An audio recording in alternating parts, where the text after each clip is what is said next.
Mi nombre es Sofía Beatriz Escacerra, soy economista, soy investigadora social del Transnational Institute, soy miembro del Instituto del Mundo del Trabajo Julio Godio, directora del Observatorio de Impactos Sociales de Inteligencia Artificial del ONTREF y asesora en Comercio Internacional y Empleo del Futuro de la Secretaría de Asuntos Internacionales de la Federación Argentina de Empleados de Comercio y Servicio.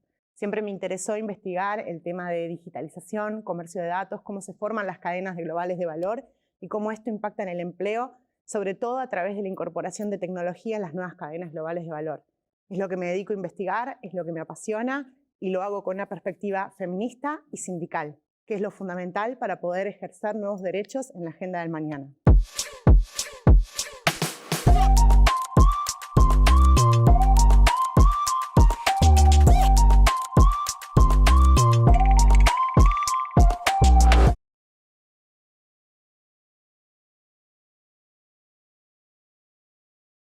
La tecnología en el mundo del trabajo está avanzando demasiado rápido y muchas veces cuesta responder a tiempo respecto de los cambios que se dan en los lugares de trabajo.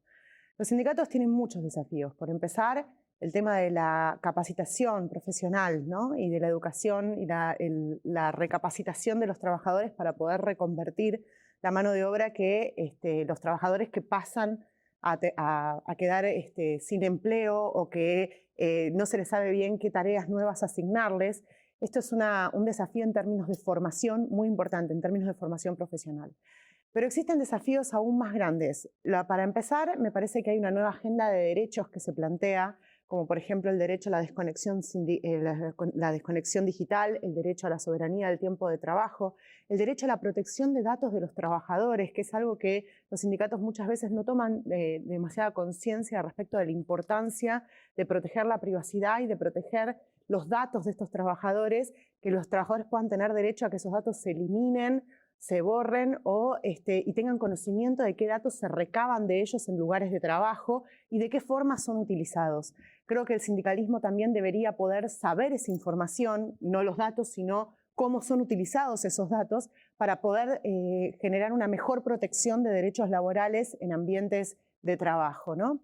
Pero también existen desafíos en el plano nacional, reclamando por nuevas leyes protectorias, y también existen desafíos en el plano internacional, porque a medida que el mundo del trabajo se va conectando cada vez más, se va interconectando, a medida que tenemos empresas cada vez más globales y más interconectadas, evidentemente el sindicalismo internacional forma una agenda estratégica para los sindicatos para poder luchar en contra de situaciones de precariedad en distintos países del mundo, para poder entender cuáles son las nuevas dinámicas de trabajo y para poder defender mejor los derechos laborales en industrias que están cada vez más cambiantes y que tienen necesidades de logística, de finanzas, de comercio y de distintos ambientes, de distintas ramas sectoriales a través de plataformas digitales que se integran en un mercado virtual.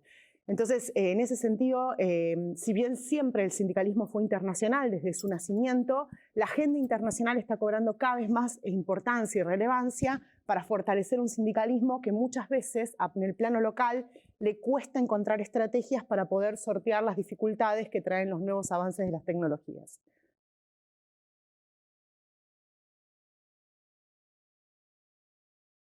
Bueno, el trabajo remoto tiene gente que le agrada, ¿no? Y que ve como una oportunidad y gente que realmente lo ve como una dificultad. Yo creo que en este sentido los cambios en el mundo del trabajo siempre nos han traído nuevos desafíos, siempre ha habido detractores y defensores de los distintos cambios que hubo en el mundo del trabajo y el trabajo remoto no es la excepción. Ahora bien, una cosa es implementar trabajo remoto sin ningún tipo de derecho, sin ningún tipo de regla, de una forma desordenada, como nos ocurrió durante la pandemia, donde no fue que teletrabajamos, sino que trabajamos con las herramientas que teníamos, como pudimos, en un contexto de crisis desde nuestras casas. Y otra cosa es teletrabajar con derechos, ¿no? Teletrabajar con salud y seguridad laboral, con infraestructura, con derecho a la desconexión digital, con limitación de la jornada de trabajo, con representación sindical, etcétera, etcétera, etcétera. En este sentido, creo que para las mujeres se impone un desafío muy importante. ¿Por qué? Porque llevamos más de un siglo de feminismo tratando de sacar a la mujer de su casa para poder entrar al mercado productivo, para poder empoderar a esa mujer para que tenga sus propios ingresos y demás, y de repente llega la intermediación tecnológica, llega el teletrabajo, y antes de que podamos resolver la cuestión del reparto más igualitario en las tareas de cuidado y de la corresponsabilidad en los cuidados, parece que el teletrabajo nos vuelve a mandar a la casa a asignarnos la tarea de cuidadoras, ¿no? Evidentemente esto no se soluciona solamente con derechos o con leyes, esto tiene que ser un debate social donde la sociedad toda y el movimiento feminista como promotor de esto haga una agenda de corresponsabilidad en los cuidados que se instale como un debate social donde las mujeres digamos no, necesito que esto sea un reparto igualitario de tareas y que no las tareas se me asignen automáticamente a mí. Evidentemente esto es un problema que tiene una dimensión social que traspasa lo legal, digamos, pero indudablemente las leyes pueden acompañar y pueden ayudar. La ley de teletrabajo tiene un par de artículos muy interesantes para las mujeres. Yo creo que el artículo más feminista que tiene la ley de teletrabajo es el tema de la reversibilidad.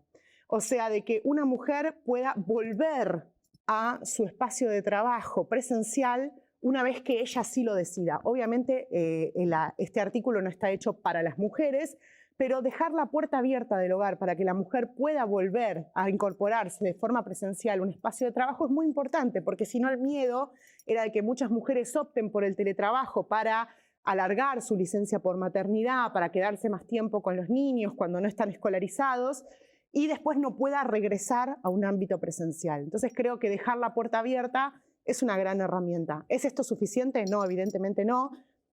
También tenemos el derecho a la desconexión digital, que visto en clave de género es muy importante porque las mujeres sufrimos una sobrecarga de telecomunicaciones, por algún motivo nos hemos vuelto la agenda del universo y todo el mundo nos carga con agendame la reunión, haceme acordar tal cosa, haceme acordar tal otra. Entonces empezar a poner una limitación a las comunicaciones que recibimos las mujeres me parece que es algo muy importante. Y después, sobre todo y principalmente, está el tema de la soberanía del tiempo de trabajo en la ley de teletrabajo, que indica que aquellas personas, aquellas familias que tengan niños menores de 13 años o personas adultas que necesitan cuidados especiales, puedan elegir sus horarios de trabajo. Este derecho, que es un derecho novedoso en la ley argentina, no existe en otro sector o en otra forma, en otra modalidad de trabajo, es un derecho muy importante y cuando el Ministerio de Trabajo reglamenta la ley, insta a que sea adoptado, que sea ejercido este derecho por hombres y por mujeres por igual, a que las empresas velen para que no sean solamente las mujeres aquellas que ejerzan este tipo de derecho. Evidentemente esto no es suficiente, pero la ley está acompañando para que cuando se empiecen a resolver estos debates y a medida que la sociedad avanza y el feminismo avance y haya cada vez más corresponsabilidad en los cuidados, las mujeres puedan tener las herramientas para volver a los ámbitos de trabajo. Evidentemente no es suficiente, pero creo que es un paso importante porque tampoco podemos prohibir el teletrabajo en el sentido de que es una herramienta que a muchos trabajadores les ha servido, que muchos trabajadores la prefieren, y en ese sentido creo que no podemos ir en contra del trabajador. Lo que tenemos que hacer es velar para que cuando la situación cambie, ese trabajador pueda volver a acceder a un trabajo presencial con todo lo que eso implica y que el teletrabajo no sea la excusa para encerrar a las mujeres dentro del hogar una vez, otra vez, después de haber tenido tantas victorias en el feminismo para lograr que la mujer salga a la calle y se empodere.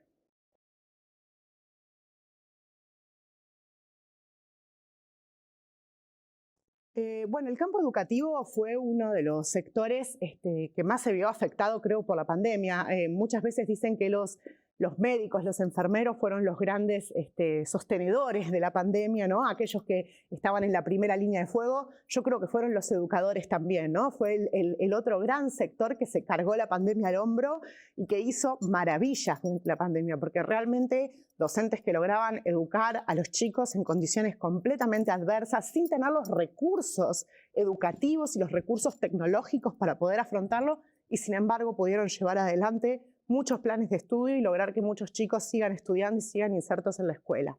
A mí muchas veces me hablan de capacitación, de educación, de que las nuevas tecnologías, de que lo importante es que haya una buena conexión a internet, que haya un buen dispositivo, y sí, todo eso es importante y conforma una buena estrategia educativa, pero eso no es lo único. Y en ese sentido creo que los docentes fueron abandonados en sus habilidades a ver cómo se las arreglaban, ¿no? No es lo mismo dar una clase presencial que dar una clase virtual. No requiere las mismas habilidades, ¿no? Necesitas otro tipo de recursos, necesitas conocer los espacios virtuales, los entornos virtuales, y en ese sentido los docentes estuvieron muy solos durante la pandemia. Parecía que las capacitaciones pasaban por aprender a utilizar las herramientas, pero no cómo transformar una estrategia pedagógica y educativa a un entorno virtual, ¿no? Esa capacitación estuvo ausente y muchas veces los docentes se las tuvieron que arreglar como podían, ¿no? Con el ingenio que tenían al alcance de la mano.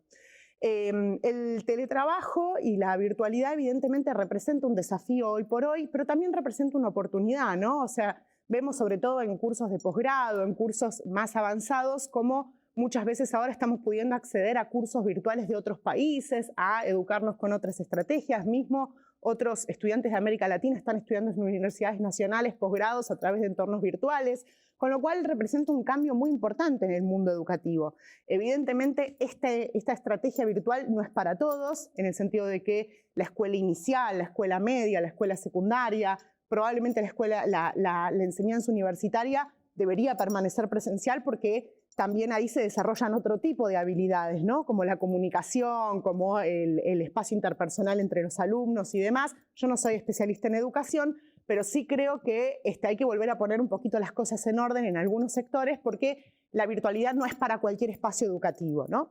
Pero aún así creo que se necesita más capacitación en temas de entornos virtuales en docentes de todos los niveles, porque evidentemente la virtualidad en algún grado y en algún punto llegó para quedarse en todos los niveles, ¿no? Y hay que empezar a tener estrategias virtuales para poder enseñar. Pero no solamente eso, sino también empezar a incluir en la escuela otro tipo de alfabetización. Y esta alfabetización es muy importante, que es la de comprender y apropiarse de la tecnología. La tecnología hoy día no es solamente algo que sirve para la empleabilidad, para que el chico pueda acceder el día de mañana a un buen trabajo, digamos, ¿no?